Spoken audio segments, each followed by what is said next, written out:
Jnanam paramam dheyam. Knowledge is supreme.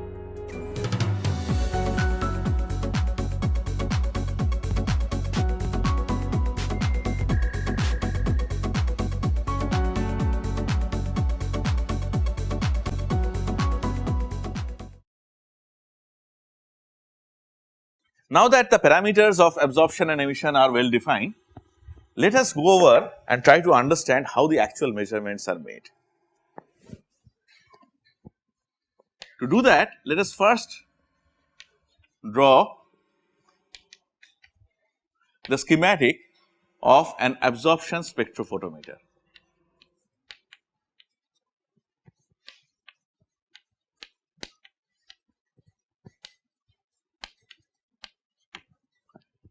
And the kind of spectrophotometer we are going to describe here is called a split beam spectrophotometer.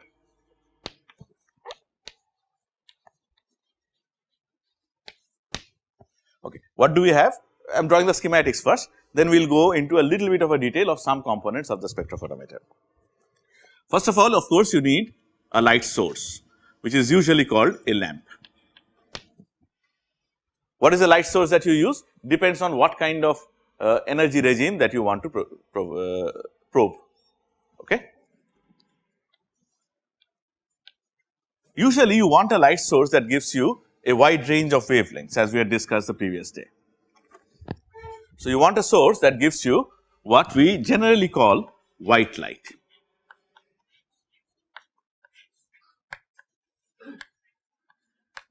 White light means light that contains all possible wavelengths, preferably in the same ratio. It should be uniform across the spectrum. Then we have something called a monochromator.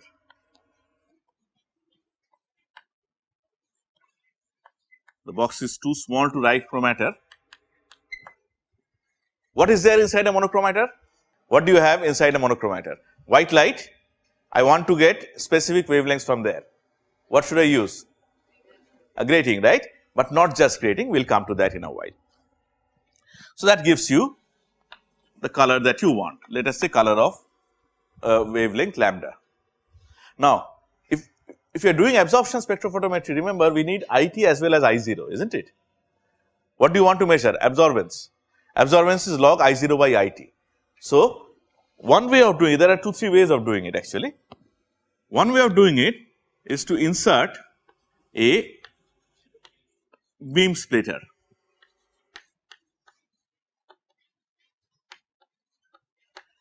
A beam splitter, as the name suggests, is an optical component that splits the beam into two parts, meaning it transmits a part of it and reflects a part of it. Now we are talking about something that reflects. So you can think of it as a partially reflecting mirror. Okay. In fact, if you take a glass slide itself can act as a beam splitter. If you make laser light, especially wavelength on a glass slide, you will see most of it has gone through, part of it gets reflected. For glass slide, that typical number is 4%. 4% gets reflected, 2% from the front surface, 2% from the back surface. Remaining 96% goes through. In absorption spectrophotometers, generally what you use is a 50-50 beam splitter. 50-50 means half of the intensity of the light goes through, half gets reflected. Okay. Then you have this mirror which produces a parallel arm of the light. Here, when in one of the arms you put in your sample, in the other arm you put in your reference, and then you put in a photodetector. I will just write D for it, which can measure the intensity of the light that reaches it. Now, from this detector, what is the information we get? I0 or IT? Louder, IT, right? Because this beam passes through the sample. So, from here we get IT, and from here obviously we get I0, right. Generally you want to put in everything except your sample in the in the reference side. Suppose you are working with a solution, then you want to put the solvent inside an identical cuvette on the reference side. Now, in case there is any absorbance by the solution, it gets corrected for. Okay. So, from here you get IT, from here you get I0, and then the computer processes the data and gives you an output of absorbance right away. Okay. This is how this is a schematic of an absorption spectrophotometer. What about emission spectrophotometer? Just a sec. Now, for emission you see what is the difference between absorption and emission? Absorption means you have two energy levels in the molecule, something say 1 and 2. You shine light of appropriate frequency which matches the energy gap, Bohr resonance condition delta E equal to h nu, and there is a transition from 1 to 2. This is the process you are following when you do absorption spectroscopy. In emission what happens? You need a particular frequency, I will call it nu Ex, to perform this excitation, and then usually something happens in the excited state. More often than not, the emissive state is not the same as the excited state. Okay? So, let us say emission takes place from here, and let us say this frequency is nu Em. If you are more comfortable with lambda, you can use lambda wavelength. Okay. So, now see, it is not enough for me to choose one frequency, I have to choose two, one for excitation and one for emission.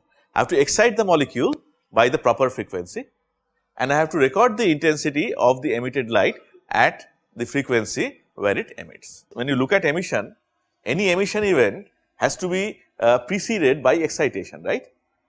And for excitation, any wavelength is not good enough, any energy is not good enough. You have to supply light of frequency such that delta E equal to h nu, that condition is fulfilled. If this is delta E and let us say this is nu Ex, h nu x must be equal to E2 minus E1. Okay. So, there how will I get that nu Ex? By using some monochromator. So, I need a monochromator to select the excitation light. Clear about that? So, let us actually start from there. I have a lamp, then I put in a monochromator. I will call this excitation monochromator.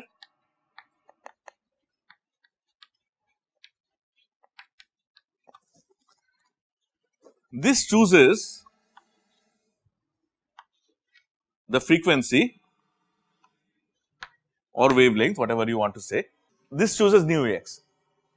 What determines the choice of nu Ex? The energy gap between the state, the ground state and the excited state to which I am exciting. Okay. Now, this light goes and is incident on the sample, and sample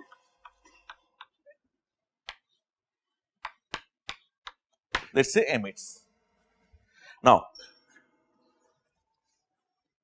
usually the light that is emitted has lower energy than light that is used for excitation. In special cases, it can have higher frequency, higher energy, that is called upconversion, but that would involve what is called a 2-photon excitation, multi-photon excitation. But in the simple case, what happens is, after you excite, generally before the molecule can emit, it undergoes some kind of relaxation in the excited state. Relaxation causes a decrease in energy. There are different mechanisms of relaxation. I am not sure whether we will have time to discuss that in this course, alright, but it undergoes some relaxation. It is not easy for it to go up, right, unless you provide more energy, but coming down is not very difficult. So, it usually comes down to a lower energy state and emits at a lower frequency, nu Em. I want to now study this emission, okay, nu Em. How do I do it? I have to, and Okay. Usually this emission is not monochromatic, emission is also polychromatic. It is not white, but usually the emission has bands. There are several energy levels that can be involved in emission process. From there I have to choose the frequency that I want to work with. So, let me not use yellow there. This is your emitted light, even that has to go through what I called an emission monochromator.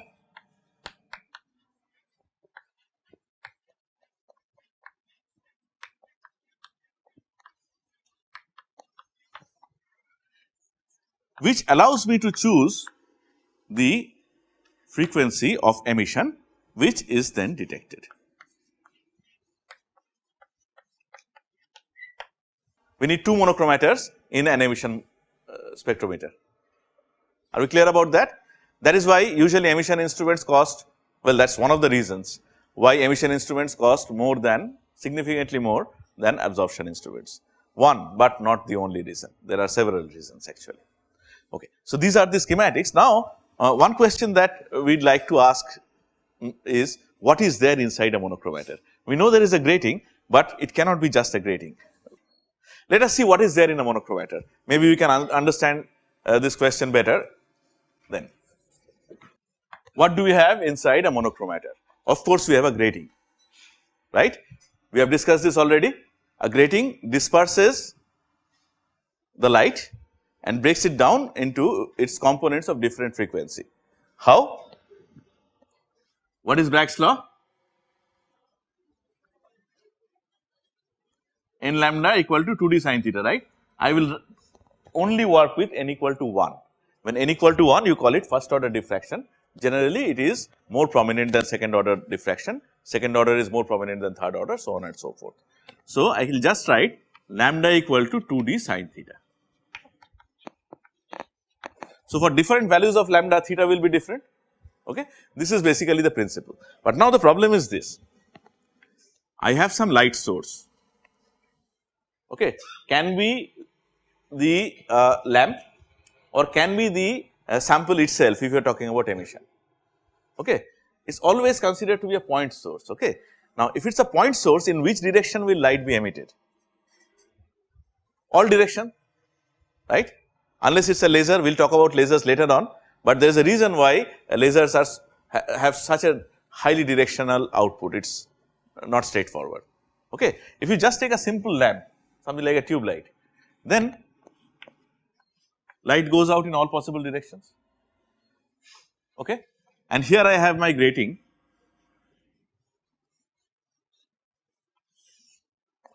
So, if light falls in many different directions, then we got a problem, isn't it? Because then all colors will be will go in all directions. Okay. I must have a parallel beam of light falling on the grating. Is this point made? I cannot have a divergent source and light from a divergent source falling on the grating directly. Is that point made? Have you understood? So, what is one way of doing it? I can put in a lens, I can put it in such a way that this light source is exactly at the focus. That is going to give me a parallel beam, alright. And then what will happen? If lambda 1 is a particular wavelength, lambda 2 is another particular wavelength, goes in this direction, from this part also it will go in parallel direction. Are we clear about that? Because theta has to be same. What about lambda 2 if I select some other wavelength? Let us say it goes in this direction, this will be parallel, okay. But there is a problem with this arrangement. The problem is, if this is the case, then my grating has to be exposed right after the lamp, and in that case ambient light can get in. Understand? If my instrument is absolutely open and if I have just the point source and the grating, then I cannot have anything in between, right? Then light from tube light will always have to will also get in, which means we have to always perform the experiment in a dark room, like we perform this physics optics experiments. but then who wants to stay in a dark room all day? So, one way of avoiding this problem would be, let me draw it again. Let us say this is the situation. This is my grating. One way of stopping external light from getting in, ambient light from getting in, would be to put in a slit. What is the meaning of a slit? This is a slit, right? If I look like this, I can only see her, nobody else, right? All other light sources are blocked. So, I can put in a slit. What is the problem of putting a slit in this kind of an arrangement? Yes? Yeah, big time. Intensity is decreased, means almost no intensity gets through. So, your signal is going to be very, very small. So, one thing is for sure, I have to use a slit. In a monochromator, a grating is not enough, a slit is required. But then if I want to get in more light through a slit, if I want to get all the light in through a slit, then what is the only way in which I can do it? I cannot use a parallel beam falling on the monochromator slit, right? I have to use a focused beam, and the focus should be at the slit.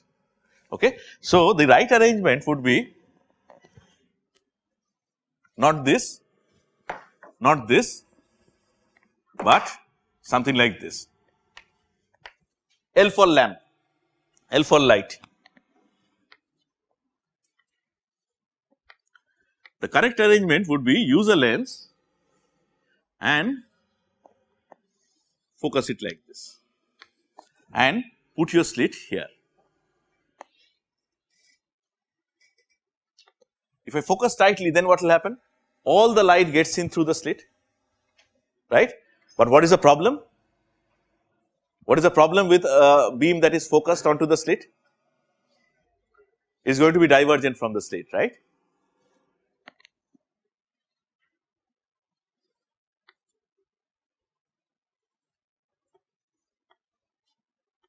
So, now see, this is called the entrance slit.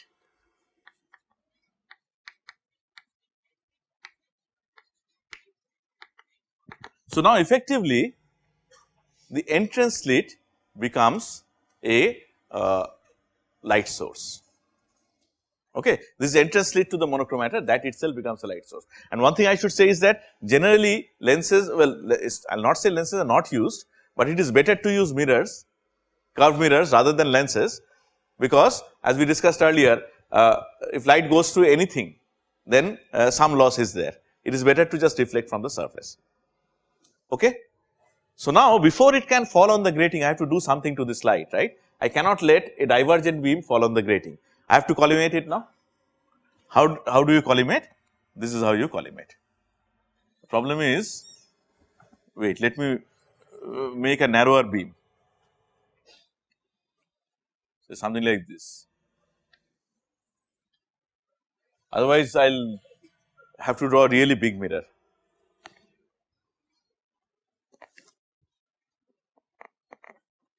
Let us say you put a curved mirror here, and now you put a curved mirror in such a way, this is your entrance slit. Put your curved mirror in such a way that the entrance slit is exactly at the focus of this curved mirror. Now, what do you get? You get a parallel beam of light.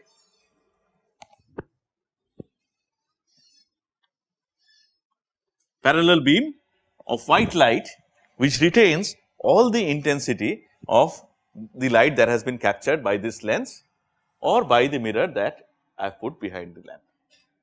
Clear? Now, I put my grating here.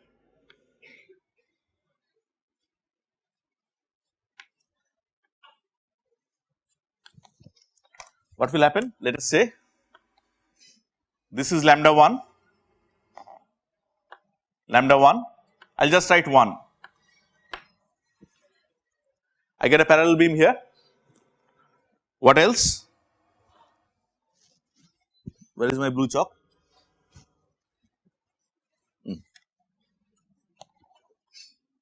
wavelength number 2, wavelength number 2, another parallel beam. Now I have to get the light out, right? I have got the light in, white light in. I have to get the individual frequencies out as well. For that I will need another slit, and now I think you might understand better.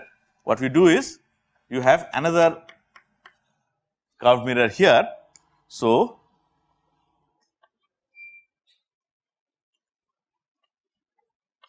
what this curved mirror would do is that it would focus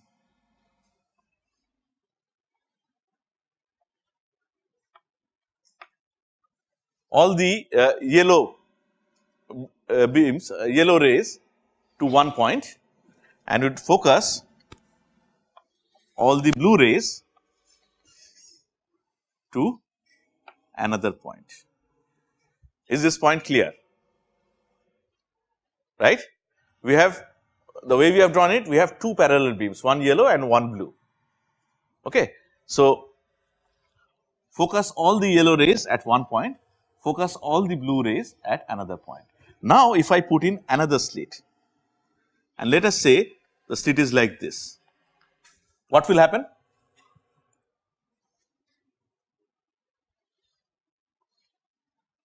The yellow rays will get through the slit and blue rays will be blocked. Okay. Now, suppose, now I am trying to answer your question. Are we okay so far? Now, say, before that, of course, what you do is, all you have to do is, you put your detector right here. Generally, you want to put your detector right at the exit slit of the monochromator, because that is where all the light energy is focused. Now, suppose I do not want the yellow rays, I want the blue ones. What do I have to do? One thing I can do is, I can move the slit. Okay. Right now I can see only Vikas. If I move it like this, I can see only Shobna, right? So I can move the slit. But then, as I told you, we put the detector on the slit. So generally, you do not want to move the slit and the detector. What else can we do? Exactly. So what you can do is, you can change the tilt of this grating, right? If you change the tilt of this grating, depending on the tilt, you can choose which frequency will come out, right? So what are fixed? The slits are fixed in position, the concave mirrors are fixed in position, the grating is usually something that you can tilt like this, and depending on the tilt angle of the grating, you can get whatever frequency you want to come out of the exit slit. This method is called scanning.